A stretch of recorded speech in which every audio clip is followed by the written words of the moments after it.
Hari Om. A small analysis on the Doha of Kabir Das. कस्तूरी कुंडल बसे मृग ढूंढत बन माही, ज्योम ज्योम घट घट राम है दुनिया देखे नाही. It's a very beautiful one. What he said. So here Kasturi is a animal, and it has in itself that Kasturi, which has a very sweet smell, very nice smell. But the poor one, it does not know that that Kasturi is in itself. So it runs on and down, searching for that Kasturi, and from where the order has come. So, and here Kabir Das, what he said is he linked up this notion of this Kasturi animal to human beings also. So human beings also are like Kasturi only, according to him. So what he said was that in each and every human being there God exists, God dwells. But the human beings, they forget to give respect to each other, thinking that God is only in the temples or somewhere, and there is a particular place where God dwells. So ridiculous it is. So first of all, we must know how to give respect and take respect. So when we feel that God dwells in each and every one, so just like, so Ghat means pot. As the sun shines in all the billions and billions of pots alike, if there is water in billions and billions of pots, and if we see that sun shines in all the pots, we see the reflection of the sun in all the pots of water alike. So there will be no difference. So in the same way, when the pot is compared to human beings, in all the human beings that God dwells in alike. But what human beings do is they don't try to give respect. So respect in speech, austerity of speech again. So here also he said, ऐसा वाणी बोलिए so मन को शीतल करे औरन को शीतल करे. So not only our mind must be pleasant by the words we hear, we say, we utter, but also the persons who hear those words. So when we think that God dwells in every one of us, then we can see God in human beings itself, in all the living beings. So when again we say that man is the highest ideal that exists in the entire creation of God, according to the Vedas, or the flashes of Swami Vivekananda, the very first flash. When we say like that, then really God exists in all of us, and it is only we can understand this one. We can understand the concept that God exists in every one of us. It's not the animals, because the animals are intelligent enough to find their food, to find shelter, and to protect themselves in certain ways, not to fall a prey for each and everything. But man has got the intellectual element also. The intellectual element which man has, he has the thinking power. He can understand what is what. He can understand that what is God actually. What is God? So when the question arises, where is God, then at once he can say that God is everywhere, in everyone, and we also need to respect each other. It is not difficult for anyone. Suppose if we abuse anybody, or if we call anybody in a filthy way, they also can do the same thing. That is not difficult. But that again shows the samskaras. So when man is educated, the more he is educated, the more samskara he must have. So that is called the samskara buddhi. If he doesn't have that samskara, what is the use of getting degrees? Degrees are useful only to earn money. But with the degree, with the education, with the knowledge, with the wisdom what he acquires, he must get the samskaras, the culture, how to behave. So how to respect each other. So if one understands that God dwells in everyone, and we are able to do our works, we are able to talk, we are able to move, we are able to listen, we are able to think, we are able to do all the daily activities just because God dwells in us, then the same thing we can feel for other persons also. When we think like that, how can we hurt other people? When we think that the same God exists in other person also, then we cannot hurt anyone either by words or by deeds. That is the highest samskara according to the Lord.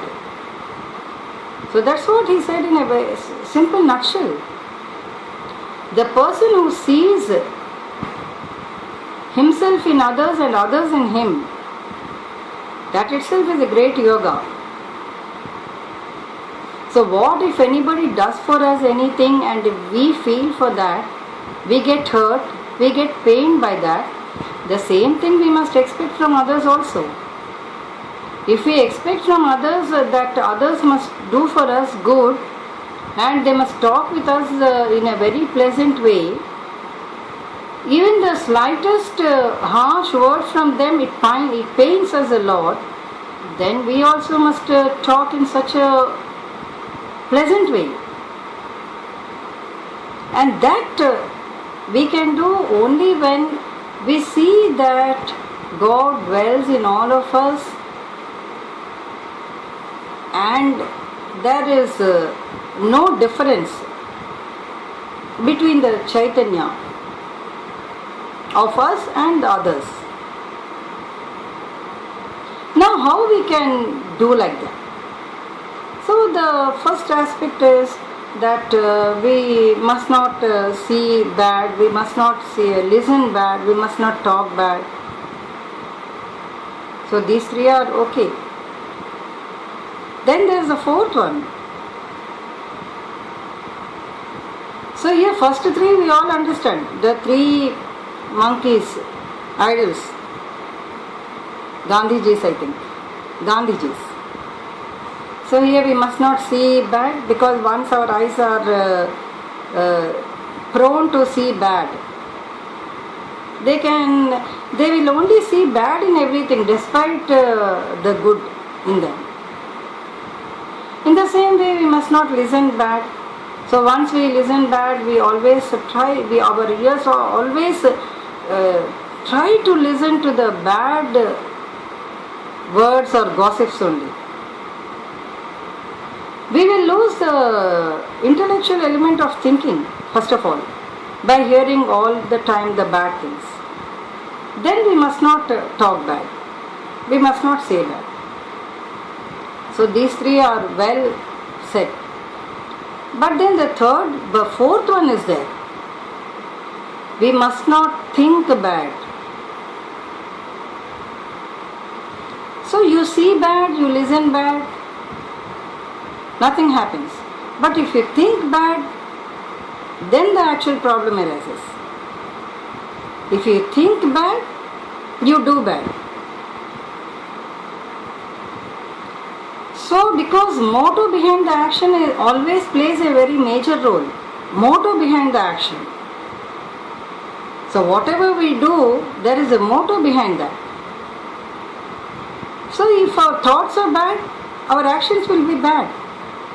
So then we have to add another fourth monkey. Thinking monkey. We must not think bad. Then the acting monkey. We must not act bad. So these all we can do when we feel that the same Chaitanya exists in each and every one of us. Then every person will become a walking God. Walking God. We can treat him as a walking God. So we think that how people can be motivated or inspired. So first of all, let us forget about that. We need not think about how people will get inspired or motivated. But first of all, we must motivate ourselves, we must inspire ourselves.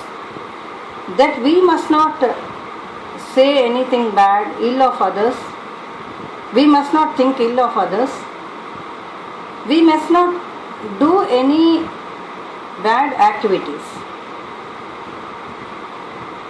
And by doing so, we can just put an example.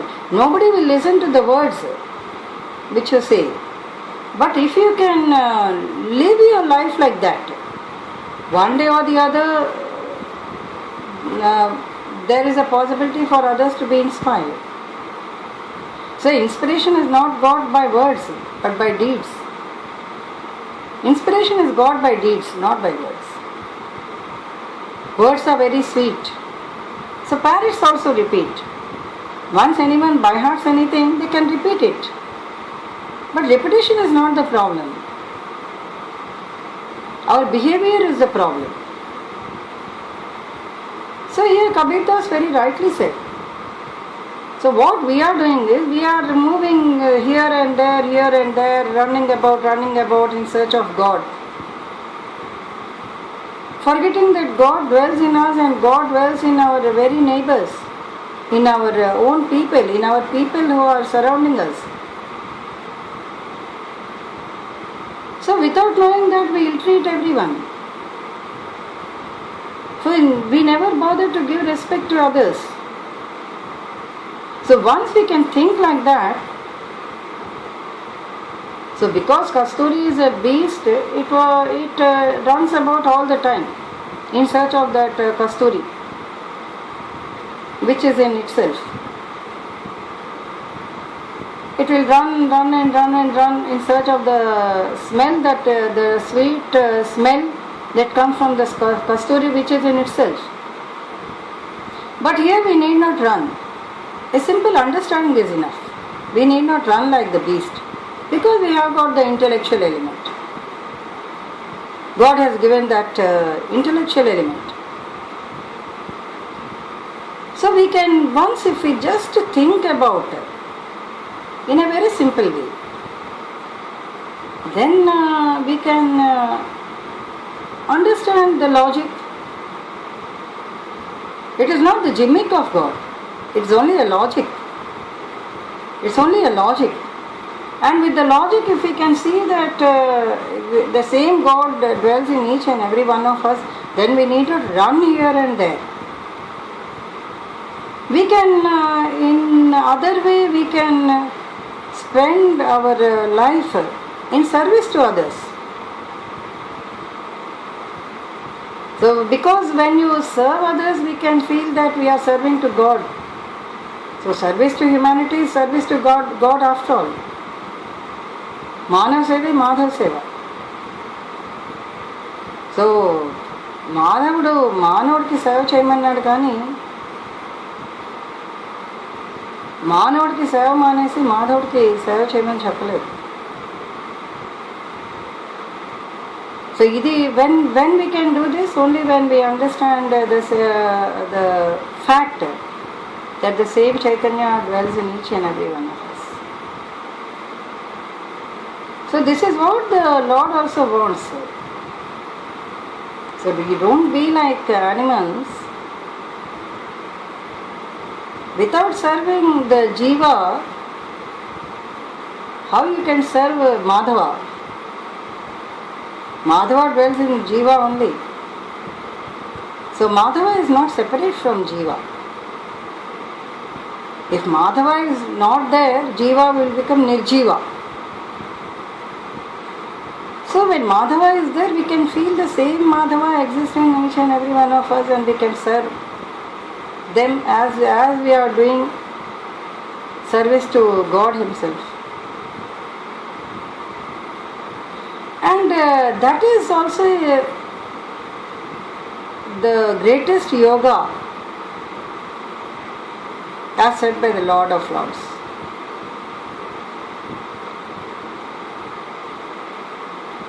He said that he did not, it was very clear that he did not want us to move round and round and round throughout the world in search of him. He just wanted us to render service without expecting anything in return. And that service he takes it for himself. He counts it. He said that if you do one good work, and I will see that 10 good works are done for you. One good work, one selfless work, one selfless service. Then he will see that 100 good works are done to us. 100 good acts are done to us. It's only an understanding. So this is very, very important. Like, let us take an example. We sow a seed in the soil, and then what we have to do for it to give us thousands of fruits? We enjoy the sweet fruits. But first we have to do. We must prepare the ground. We must prepare the soil first. We must put the fertilizers. We must water it. We must put the seed. Then we must see every day, check it. When the seed, when it sprouts, the plumule and the radicle. Then we must take care of it. We must nourish it till it grows to a certain size. And then we need not take care because it will give the fruits. So before that we have to do certain works, which are very, very important for it to flourish. So here also for God we have to do something, selfless service. And in doing so we must not see whether the people are our own people or others, or our acquainted or non-acquainted, unacquainted. We must not see all these. Whoever it is, if they are in need, we have to do it. So only then it will be accepted by him as a service, and he will give us something more. So this small concept is only to be understood. It's not to be by-hearted. So the Doha, if we by-heart, nothing is going to happen. But if we want to change, first of all, we have to understand the concept and put it into practice. That is inculcation. Inculcation in our life is very important. Only then we can experience the joy, the contentment of life. Because as already said, happiness changes.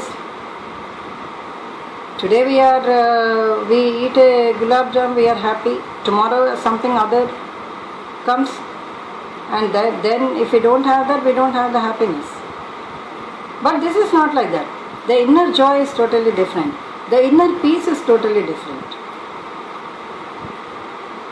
So first we only have to understand that the same Lord exists in each and every person, and first of all we must know how to give respect and take respect, how to love people, how to serve people, how to understand,